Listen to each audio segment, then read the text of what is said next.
सर्दियां आई तो पार्वती को नया काम शुरू करना था, इसलिए उसने कुछ रुपए उधार लिए और सड़क किनारे जगह बनाकर रेवड़ी गजक बेचना शुरू कर दिया। 20 रुपए की रेवड़ी देना। गुड़ वाली दूं या चीनी वाली? चीनी वाली कर दो। खस्ता रेवड़ी गजक ले लो, बढ़िया गजक रेवड़ी।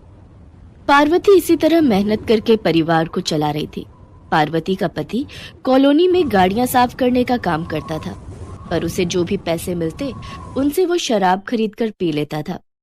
ला जरा 100 रुपए दे, मुझे बोतल लानी है।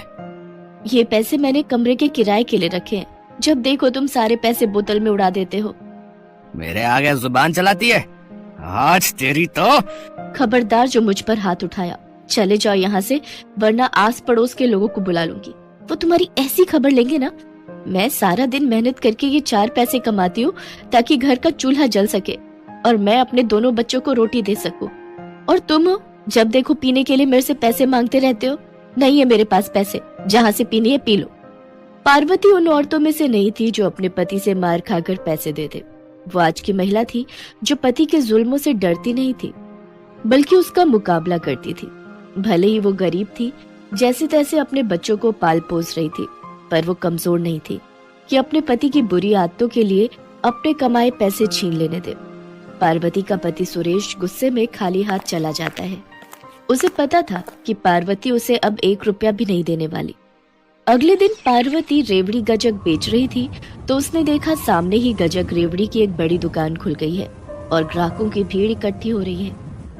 पार्वती का इससे बहुत नुकसान होने लगा।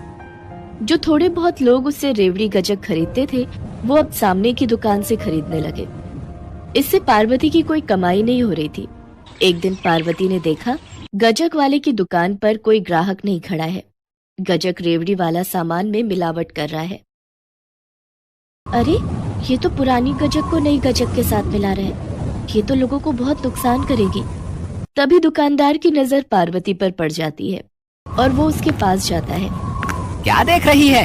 हैं? जो भी तूने देखा है, अगर किसी को पता चला तो तुझे यहाँ बैठने की जगह नहीं मिलेगी, समझी? जो थोड़ा बहुत सामान बेच रही है उससे भी जाएगी। हैं? दुकानदार पार्वती को धमका देता है। पार्वती उसे कुछ कह नहीं पाती थी, क्योंकि उसको पता था अगर वो गरीब कुछ बोलेगी तो कोई उस पर विश्वास नहीं करेगा। एक दिन पार्वती ने देखा दुकान वाले को नए साल के लिए एक बड़ा सा ऑर्डर मिला है और वो सामान पैक कर रहा है, पर उसने मूंगफली वाली बोरी में नीचे छिलके भर दिए और ऊपर ऊपर मूंगफली भर दी। ऐसे ही उसने रेवड़ी और गजक में भी मिलावट की।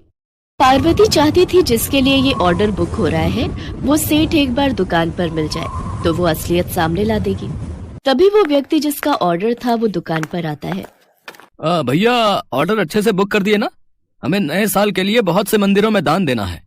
मूंगफली की बोरियां लगा देना और गज्जक रेवड़ी के डिब्बे अलग अलग पैक करना, ठीक है? और माल तो बढ़िया है ना? ताजा ही बनाया होगा। हाँ साहब, चिंता मत करो, 1 नंबर का माल रखता हूँ मैं। पार्वती नहीं चाहती थी कि मंदिर जैसी पवित्र जगह पर मिलावट का सामान लोगों को बांटा जाए। वो हिम्मत करके दुकानदार के पास पहुंचती है और उन सेठ के सामने सब कुछ कह देती है। सेठ जी, आप ये सामान मत खरीदो। ये दुकानदार बहुत झूठा है। ये मिलावट का सामान देता है, लोग इससे बीमार पड़ जाएंगे और आपका काफी नुकसान होगा। मूंगफली की बोरियों में इसने नीचे छिलके भरे हैं, सिर्फ ऊपर ही ऊपर मूंगफली है। और ये देखिए, गजक और रेवड़ी के डिब्बों में नीचे कितना कंकड़ और मिट्टी है। ना यकीन हो तो आप इसकी दुकान में चेक कर लीजिए।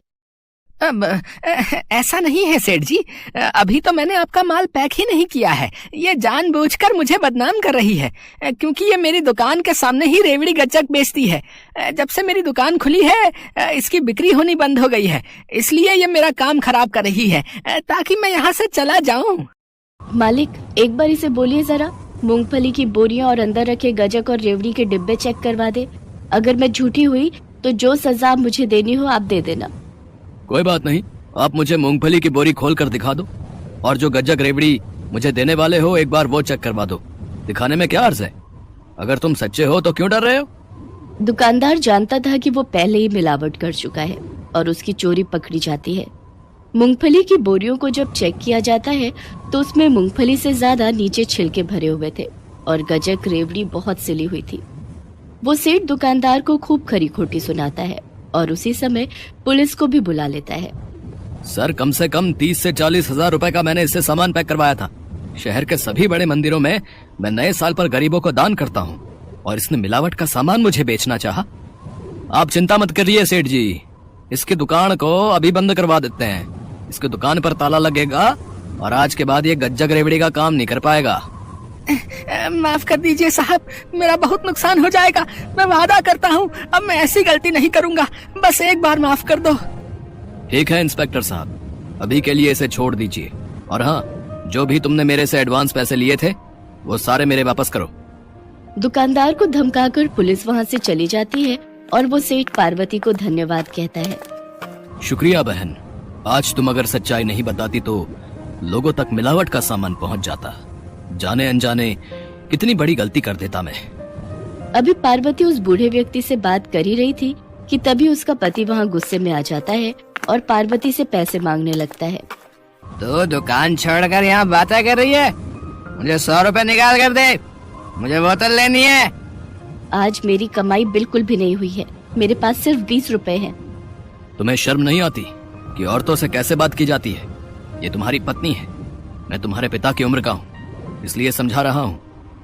अपनी पत्नी का सम्मान करना सीखो। वो बेचारी मेहनत मजदूरी करके 4 पैसे कमाती है और तुम उसे शराब में उड़ा देते हो। ऐसे तो तुम अपना जीवन खत्म कर रहे हो। क्या मिलता है ये सब पीने से? अगर मैं तुम्हें काम दूं जिसके तुम्हें अच्छे पैसे मिलें तो क्या तुम शराब पीना छोड़ दोगे? हाँ मालिक, मैं वादा करता हूँ जब मैं मेहनत करने लगूंगा तो मैं शराब को बिल्कुल भी हाथ नहीं लगाऊंगा। तो ठीक है, कल से तुम मेरी फैक्ट्री में काम पर लग जाओ, जिसकी मैं तुम्हें अच्छी पगार दूंगा। और बहन, तुम्हें सड़क पर बैठकर गज्जक रेवड़ी बेचने की जरूरत नहीं है। मैं तुम्हें अपनी दुकान दे रहा हूँ, तुम वहां पर आराम से दुकान चला सकती हो। मुझे पता है कि तुम अच्छा सामान बेचोगी तो तुम्हारी अच्छी बिक्री होगी। सेठ की बातें सुनकर पार्वती और सुरेश बहुत खुश होते हैं। अगले दिन से सुरेश फैक्ट्री काम पर जाने लगा और पार्वती ने रेवड़ी गज्जक की दुकान खोल ली। दुकान पर पार्वती बहुत ही बढ़िया सामान रखने लगी। सेठ ने उसकी बहुत मदद की। पार्वती हर महीने सेठ जी को दुकान का किराया भी देती थी। पार्वती के साथ अब सुरेश भी मेहनत करने लगा, जिससे धीरे धीरे उनकी गरीबी के दिन दूर हो गए।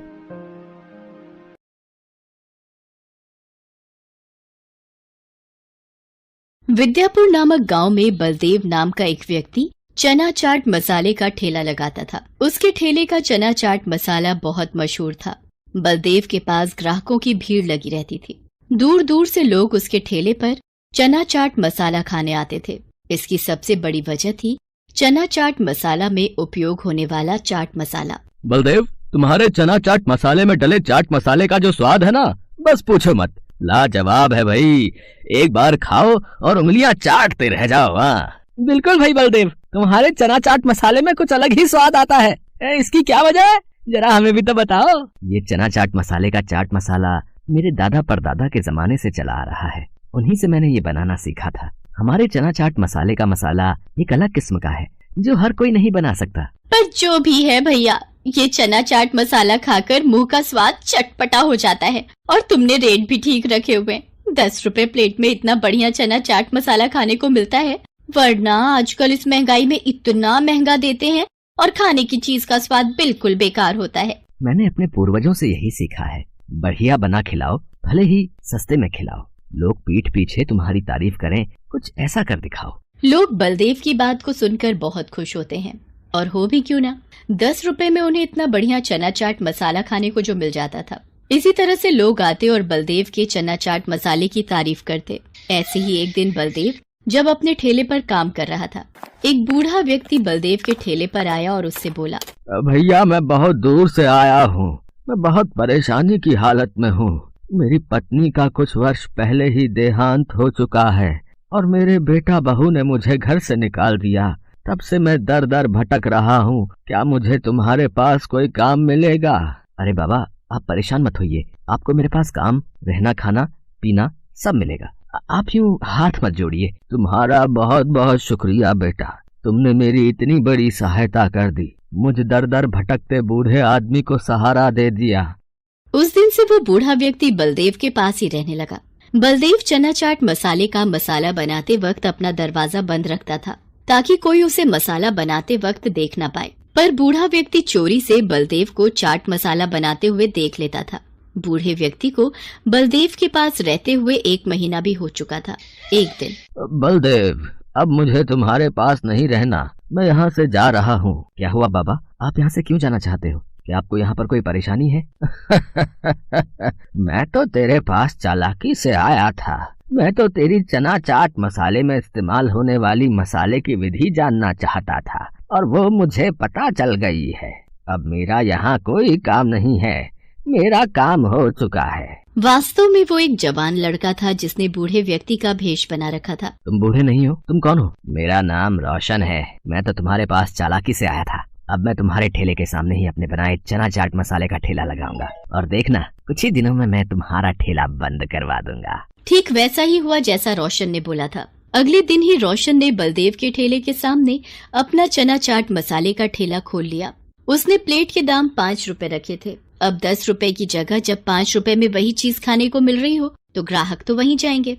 भैया जरा चना चाट मसाले की 1 प्लेट देना। ये लो भैया, अभी बना कर देता हूँ। तुमने दाम तो बहुत सस्ते रखे हैं, 5 रुपए। सामने बलदेव के ठेले पर तो 10 रुपए में मिलता है। अरे आप मेरे ठेले पर एक बार खाओगे तो सामने बलदेव के ठेले का चना चाट मसाला भूल जाओगे।